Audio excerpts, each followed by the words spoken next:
forgetting that the time has changed. Keep our clothes on the floor, open up champagne. Let's continue tonight, come on, celebrate. That's how we do. Sometimes you gotta stay in, and you know where I live. Yeah, you know what we is. Sometimes you gotta stay in. Welcome to my house. What's up, everybody? Welcome back to the Thomas Take Sports Podcast.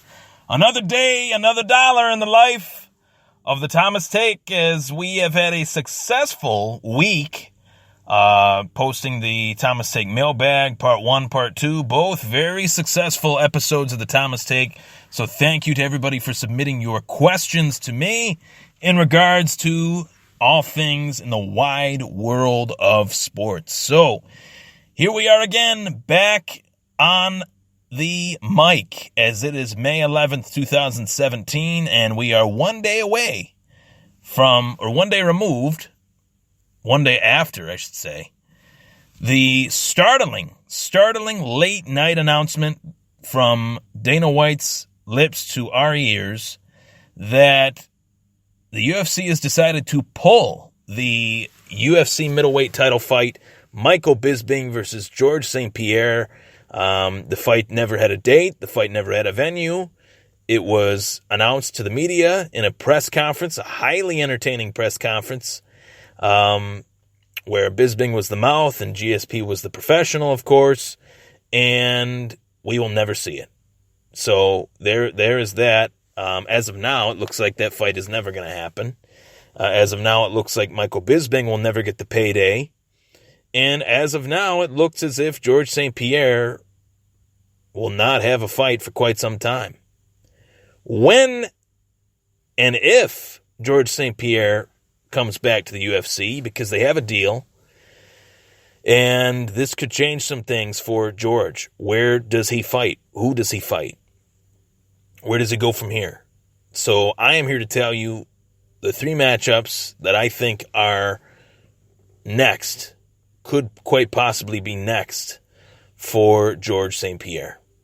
So this middleweight title fight, I was very excited for it. This was the most exciting fight that I thought the UFC had to offer in this whole calendar year. This trumped my, quote-unquote, no pun intended, trumped my expectations for Cormier and Jones, trumped my expectations for Garbrandt and Dillashaw, trumped my expectations for the return of Conor McGregor. And the reason why is because Bisping can hype up a fight, and this was the return of a fighter who got me into this sport, that I wanted to see him come back. I wanted to see whether he could come back and win a title in another weight class. This was very appealing to me. So for anybody that says that this wasn't appealing to them, it was appealing to me. So I'll start off by saying that. And I'm not even saying it from a bias standpoint, being that I'm a GSP fan. I'm also a Michael Bisping fan. I enjoy Michael Bisping on the mic and in the octagon. Very fun, unique personality. And I thought this match, this fight, could have easily been one of the biggest fights of the year. Now it is gone, and now Michael Bisping will fight a guy that pooped his pants in Yoel Romero. I have no interest in that fight. There's nothing about that fight that makes me think, ooh, that's going to be a good one. Yoel Romero will probably walk right through Michael Bisping, and poof, goes Bisping and GSP into the fights that never happened vault. Much like Mirko Cro Cop and Randy Couture. So, what could be next is a fight that is currently in that vault. Anderson Silva versus GSP. That is not the rumor right now, but that was the first fight that comes to mind. That's a fight that hasn't happened. That's a fight that's eluded UFC fans for almost, 5-6 years now. It was a fight when both of them were in their prime. It was a fight that people thought was the mega fight, the super fight of all super fights at that time in the UFC, and I still would consider it as such. The super fight that the UFC never had, or hasn't had, was Anderson versus GSP. But it's no secret Anderson Silva is not where he once was. He's won 2 fights in 5 years, one versus Stephan Bonner in 2012, and another versus Derek Brunson at UFC 208 in Brooklyn back in February. He did win one bout versus Nick Diaz, but that bout was changed to a no contest. So he's had 2 losses to Chris Weidman.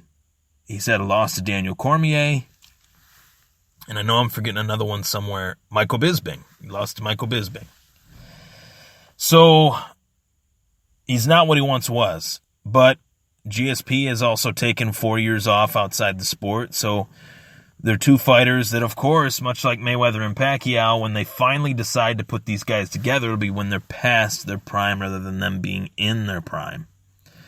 And that's usually the case. When you see 2 fighters that are veterans of the game, they take each other on when there's not much to lose. But for a lot of people, this fight would decide who is the best of all time.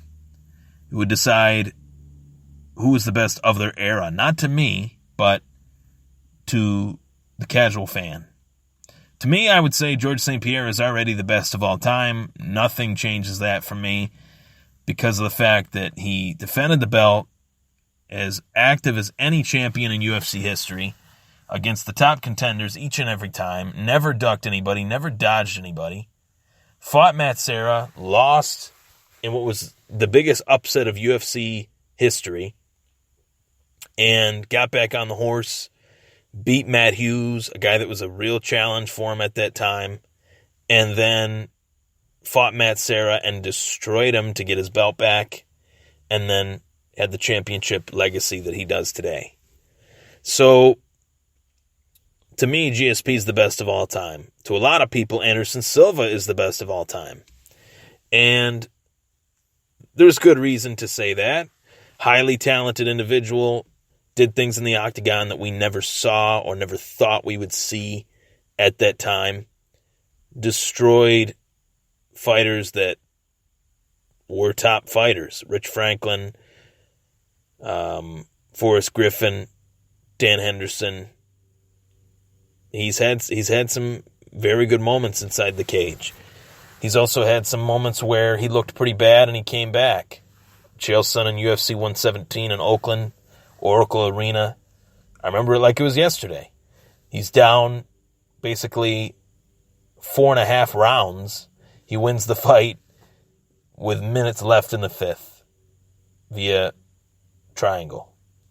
So, you know, I am a harsh critic of Anderson Silva because of the fact that he threw his title away. He threw his legacy away by taunting Chris Weidman to the point where Weidman just knocked him the hell out.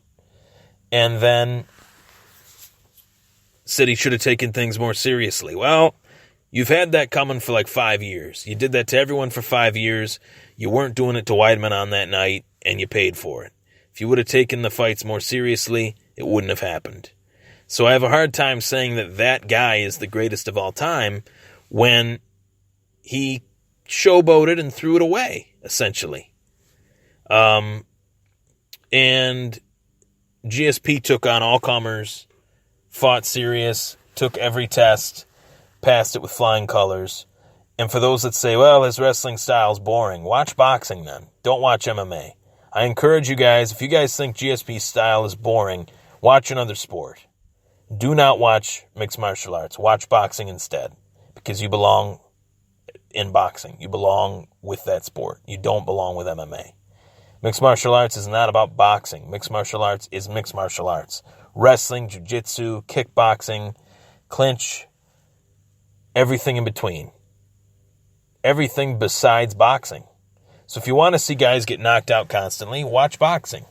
Or watch fighters in MMA that have no ground game whatsoever and that like to stand. Anderson Silva, Conor McGregor. So that's my opinion on that. As far as this fight now, I mean, obviously I would pay to watch it. No doubt about that. The build-up for it would be impeccable. It would be great. It would be fantastic. And I think that was on GSP's list, so to speak, and taking a term away from Chris Jericho. That fight is on GSP's list. It's been on GSP's list for quite some time. And when it wasn't on his list, it was because of the fact that he was the welterweight champion, and he wanted to defend his belt inside the weight class, like true champions do. So that's why that fight didn't happen. It wasn't because he was scared. It wasn't because of whatever reasons these dorks on these websites say. It was because he wanted to defend his belt. And Anderson Silva had just lost his belt when the chatter of that really started to gain some steam. So, and I honestly think that Dana White would not allow that fight to happen because he didn't want it to hold up the weight classes. Where now he lets Conor, who had never defended his belt, go from 145 to 155, probably because both weight classes suck, and he goes up, fights RDA. Nope. RDA pulls out. Diaz comes in. Diaz beats him. He fights Diaz again. Then he gets that shot again in another weight class, all while not defending his featherweight belt, obviously. So the same rules don't apply to everybody. That's a fact. The same rules apply to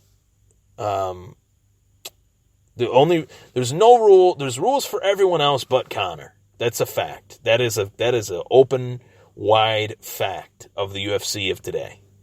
So for those that say, well, he's the biggest draw, yes, Conor's the biggest draw in UFC history, bar none, no doubt about that.